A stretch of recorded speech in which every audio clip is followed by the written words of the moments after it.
So a lot of people are talking about Sarnia's 2026 budget right now, and most of those conversations start with, did you see taxes are going up? Which is fair, nobody loves that, but that's honestly not the part that's going to matter 5 to 10 years from now. The part that really matters is where the city is spending real money. And the biggest item on the list for 2026 is the Wellington Street extension. So today, we're going to talk about that. But before we do really dig into that, let's clear the tax thing off the table real quick. So if you're inside the transit levy area, your property taxes are going to go up about 3.95%, and if you're outside of it, about 3.82%. On a $500,000 home, which is roughly the average in Sarnia area right now, you're looking at about a $200 increase per year, which is not nothing for your existing budget, but it's also not the kind of numbers that's going to affect any kind of buying or selling decisions. Because markets don't move over a couple $100s, but they do get affected by infrastructure development. And that's where the extension comes in. The city has committed $11 million to extend Wellington all the way from Modeland Road down to Blackwell Side Road. So right around where the college entrance is, over to where Blue Water Country is. The city dedicating $11 million to this isn't just fixing the roads kind of money. They dedicated $4.1 million to that for 2026. This is saying we're planning for growth in this area. And roads like this aren't being built unless there's a clear plan as to what it's supposed to unlock.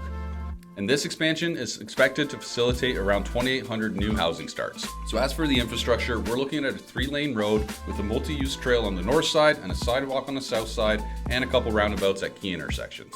And as someone born and raised in Holland, those roundabouts make me very happy, and I'll be even more happy when people actually learn that you're not supposed to stop on them to let the traffic on. Now, something a lot of people haven't heard about yet with this extension is that this project isn't just being funded locally. The city actually secured quite a bit of provincial funding as well. Sarnia was actually awarded $7.9 million through the Housing Enabling Water Systems Fund to pay for sewer and water infrastructure that's going to be needed to support this new development. And that funding has to be used by March 31st of 2027. So there is an actual timeline attached to this, and I wouldn't be surprised that we can see some equipment moving through that area around mid to end this year. And on top of that, and this is peanuts in the grand scheme of things, but in August of 2025, Sarnia was awarded another $400,000 from the Ontario Building Faster Fund. And that's for exceeding its housing targets, and council directed that money straight into the Wellington Street extension.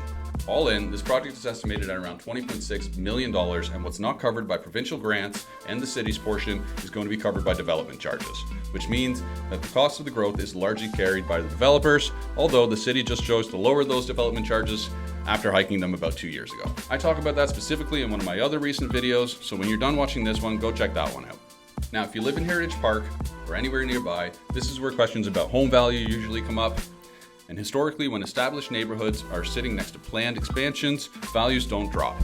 What we usually see is stability first and then gradual appreciation. You get improved access, more services, and more attention from the city, all while living in a neighborhood with mature trees, larger lots, and homes that don't all look the same. And that combination tends to age pretty well. Another piece of the puzzle that people often miss is that this isn't just about housing. This extension may also provide future access for a new Sarnia Police Headquarters and a Humane Society, which are in the talks right now as well. And that new police headquarters is getting a lot of local attention lately because of its large cost, but that has been deferred during this round of budgeting. Regardless, infrastructure and new housing construction are generally a good sign of healthy growth. Now, some would argue that adding new housing construction would slow price growth, and sure, that's a fair take, but slower growth doesn't mean falling values. It usually means a healthier market that doesn't just whip around every interest rate move. From a long-term perspective, planned growth is usually a net positive. Now, the public and the stakeholders have until February 4th of 2026 to review the project file at City Hall or online through Speak Up Sarnia. And if no major environmental issues are raised, the project will move on to its next stage. So if you've got strong feelings about this, whether they're good or bad, this is your time to speak up, while they may still impact the project's direction. Kinda doubt it though. Now, stepping back and zooming out for a second so you can see the bigger picture, this budget isn't a signal for you to make any major choices, not to rush into anything, it's not a warning sign, and it's not a reason to sit on your hands either. What it really is direction for the city. And now if you're trying to figure out how this affects you specifically, you either live in the area, you're thinking about buying, or you're just paying attention, context beats headlines every single time. So if you want to talk about it, you can book a call with me with the link in the description. And if you learned anything from this video or found it useful in any kind of way, please consider giving it a like and subscribe to this channel so that you can keep up with more Sarnia real estate related news. See you in the next one.